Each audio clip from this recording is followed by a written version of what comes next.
और आपको सीधा लेकर चलते हैं, क्योंकि आज हरियाणा में सरकार ने जिस तरीके से कैबिनेट की बैठक की, उसके बाद खुद मुख्यमंत्री नायब सिंह सैनी संबोधित कर रहे हैं। सुनिए। इसके अतिरिक्त 248 करोड़ रुपए की अनुमानित लागत से 131 नई जल परियोजना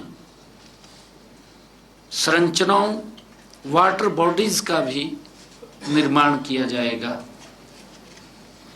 कार्यक्रम के तहत सीवरेज ट्रीटमेंट प्लांट एसटीपी से ट्रीटेड वेस्ट वाटर के पुनः उपयोग की भी योजना है, जिस पर लगभग 282.13 करोड़ रुपए की अनुमानित लागत आएगी।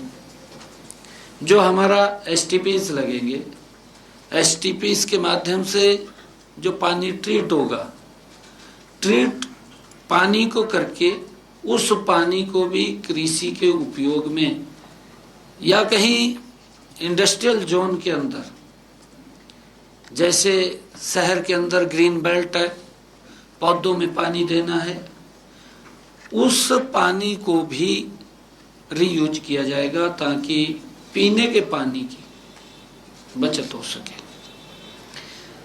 लगभग 900 करोड़ रुपए की अनुमानित लागत से 620 जल मार्गों के सुधार का कार्य भी किया जाएगा।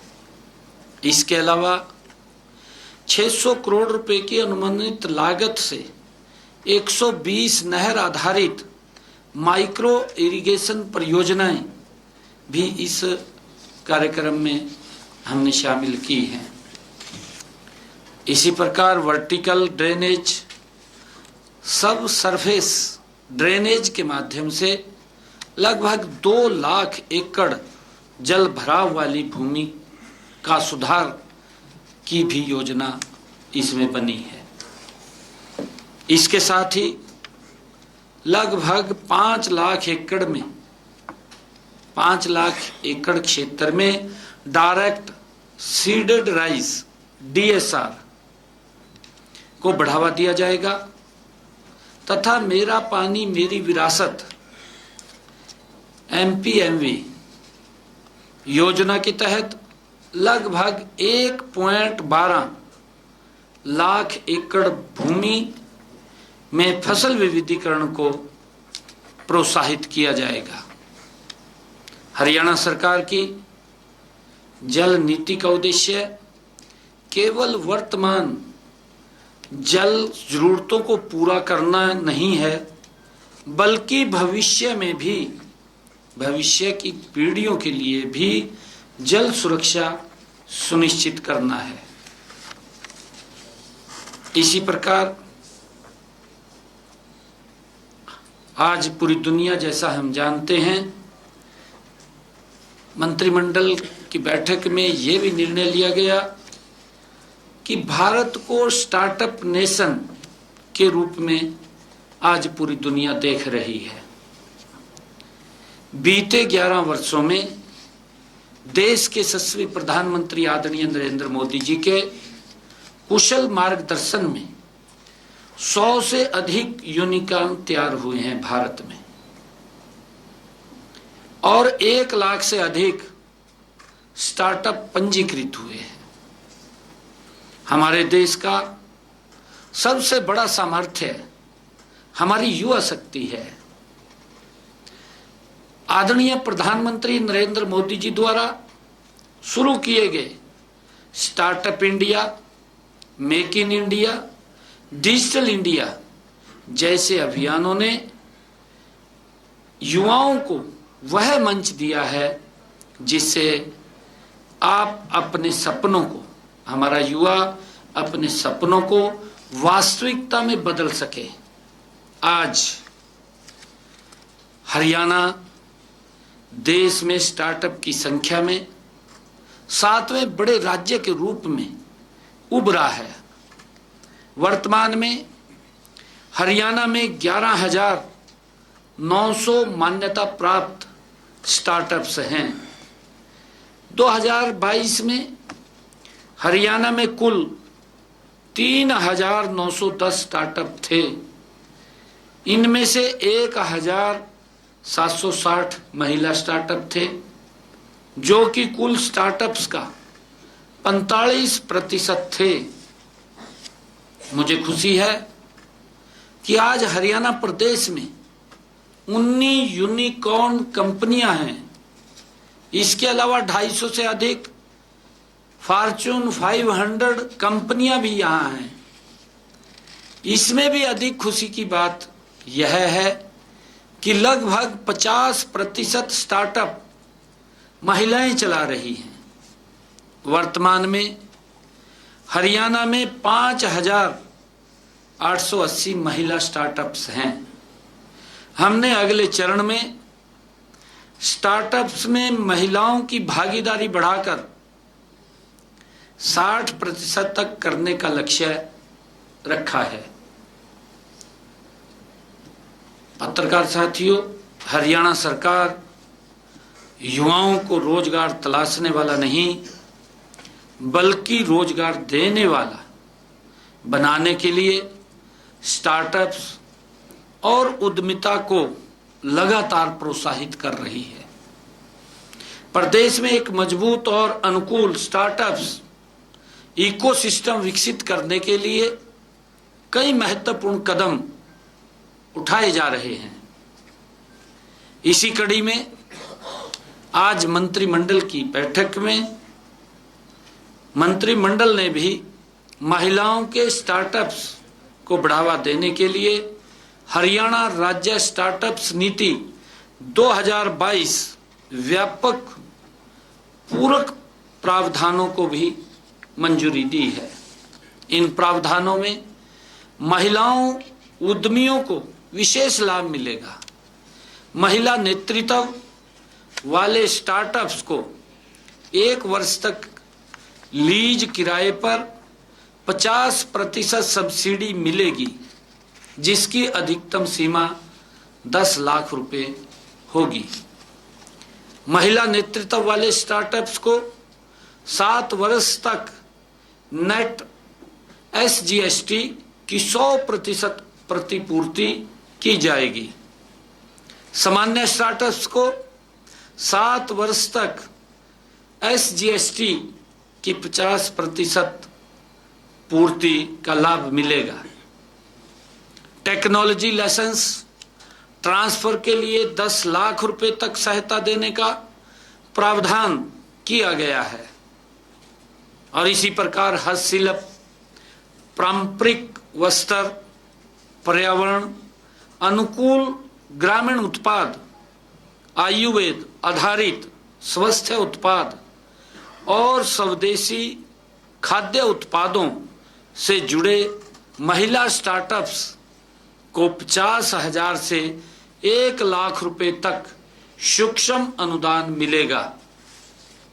देश में आयोजित होने वाले इवेंट और प्रदर्शनियों में भागीदारी के लिए सामान्य स्टार्टअप्स को 5 लाख रुपए वार्षिक तथा महिला नेतृत्व वाले स्टार्टअप्स को 7 लाख रुपए वार्षिक तक की सहायता भी दी जाएगी।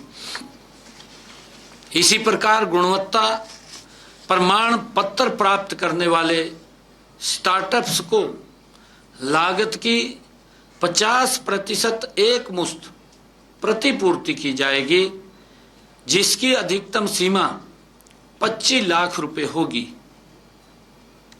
इसी प्रकार स्कूल स्तर पर नवाचार व उद्यमिता को बढ़ावा देने के लिए विद्यार्थियों को 10,000 डू इट योरसेल्फ किट वितरित की जाएगी।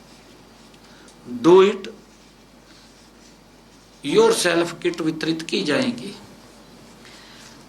हरियाणा में विश्व स्तरीय एच हब इंक्यूबेटर स्थापित किया जाएगा, जिसमें स्टार्टअप्स, कारपोरेट और शैक्षणिक संस्थाओं का सहयोग भी होगा। सरकारी खरीद में हरियाणा के पात्र स्टार्टअप्स के लिए विभागीय वार्षिक खरीद का 10% हिस्सा रिजर्व किया जाएगा। हरियाणा में कार्यरत कारपोरेट कंपनियों को स्थानीय स्टार्टअप्स के साथ पायलट परियोजनाएं शुरू करने के लिए 10 लाख रुपए तक मैचिंग ग्रांट भी दी जाएगी। निजी निवेश बढ़ाने के लिए सीड फंड मैचिंग प्रावधान के तहत प्रत्येक 25 लाख रुपए के निजी एंजल निवेश पर 25 लाख रुपए तक सह निवेश या मैचिंग ग्रांट दी जाएगी। इसी प्रकार विश्वविद्यालयों और पॉलिटेक्निक के विद्यार्थियों को स्टार्टअप्स में अप्रेंटिसशिप के लिए प्रोत्साहन देने के लिए स्टार्टअप्स को प्रति अप्रेंटिस प्रति माह 7500 रुपये से तक के वजीफे की 50% प्रतिपूर्ति की जाएगी। यह सुविधा प्रत्येक इकाई अधिकतम 50 अप्रेंटिस प्रति वर्ष तक सीमित होगी। क्लाउड कंप्यूटिंग और डेटा स्टोरेज खर्च पर अब 75% प्रतिपूर्ति की जाएगी, जिसकी अधिकतम सीमा 25 लाख रुपए सालाना 5 वर्ष तक होगी। इसी प्रकार चंडीगढ़ में पंजीकृत कार्यालय वाले स्टार्टअप्स को भी लाभ मिलेगा यदि वह हरियाणा का मूल निवासी है। रहता चंडीगढ़ में है परंतु हरियाणा का मूल निवासी है तो उसको भी इसका लाभ मिलेगा। और इसी प्रकार हमने कैबिनेट की बैठक में private coaching institute for role वो आज उसको मंजूरी दिया है। हरियाणा में प्राइवेट कोचिंग संस्थानों को लेकर एक व्यवस्थित और स्पष्ट रेगुलेटरी फ्रेमवर्क तैयार किया गया है। मंत्रिमंडल ने आज हरियाणा प्राइवेट कोचिंग संस्थान रजिस्ट्रेशन और रेगुलेशन नियम 2026 को मंजूरी दी है। हमारा उद्देश्य कोचिंग संस्थानों को रोकना नहीं बल्कि उन्हें रेगुलेट करते हुए छात्रों के हितों की रक्षा करना है। आज बड़ी संख्या में विद्यार्थी उच्च शिक्षा, सरकारी नौकरियों और विभिन्न प्रतियोगी परीक्षाओं की तैयारी के लिए प्राइवेट कोचिंग सेंटरों में कोचिंग ले रहे हैं। इसलिए यह जरूरी है कि उन्हें सुरक्षित, पारदर्शी और गुणवत्तापूर्ण वातावरण उपलब्ध कराया जाए। नए नियमों के तहत अब सभी मौजूदा और नए स्थापित होने वाले प्राइवेट कोचिंग इंस्टीट्यूट्स के लिए पोर्टल के माध्यम से पंजीकरण कराना अनिवार्य होगा। कोचिंग इंस्टीट्यूट को अपने कोर्स, विषय सामग्री, विद्यार्थियों की संख्या और फैकल्टी स्टाफ की शैक्षणिक योग्यता, महत्वपूर्ण जानकारियां सार्वजनिक करनी होंगी। सबसे महत्वपूर्ण बात यह है कि विद्यार्थियों की सुरक्षा और इन्हें उपलब्ध कराई जाने वाली मूलभूत सुविधाओं से कोई समझौता नहीं होगा।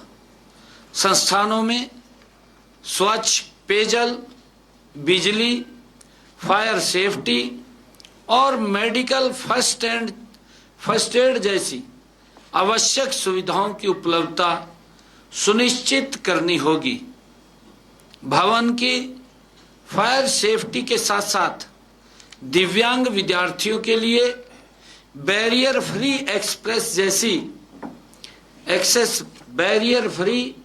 एक्सेस जैसी व्यवस्थाओं को भी इन नियमों में शामिल किया गया है। कोचिंग अनुमति कम से कम 10 वर्ष की हो। आज किए गए संशोधनों में रिहायशी कॉलोनियों में स्वास्थ्य सुविधाओं का विस्तार होगा और लोगों को स्थानीय स्तर पर बेहतर चिकित्साएं ये सेवाएं उपलब्ध होंगी। Thank you. सर इसमें कोई जिस तरह से प्राइवेट नर्सिंग कॉलेज बढ़ा रहे हैं सर, इनको वो सुविधा दे रहे हैं कोई, क्योंकि आमतौर पे यह चर्चा रहती है कि ये ज़्यादा मतलब मरीजों को चार्ज करते हैं, उस पर कुछ लगाए इस पॉलिसी में? नहीं, उसका तो समय समय पे ध्यान रखते हैं। कोई इस प्रकार की नजायज तो कोई करता नहीं। अगर करता है, आप भी प्राइवेट चले तो हमने अनुमति दी है। अगर उसके अंदर कोई ज्यादा उसका करता है, उसके ऊपर तो ध्यान रखते ही हैं। अलग सिस्टम है सारा। सर महाराष्ट्र में जो बात पर हमला हुआ है, कब? प्रधानमंत्री ने भी बात करके उनका फोन पर बातचीत की। अच्छा,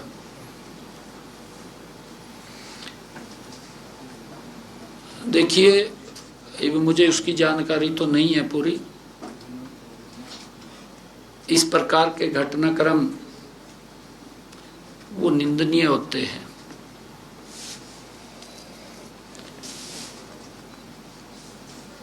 मुझे ऐसी जानकारी है कि शायद उसको गिरफ्तार कर लिया है, जिसने हमला किया है उसको गिरफ्तार कर लिया गया है। परंतु ऐसे घटनाक्रम नहीं होने चाहिए। कोई विषय है, बताना चाहिए, कहना चाहिए, अलग कमरे में कहें, कहीं पर बताएं, करना चाहिए, उसका समाधान है।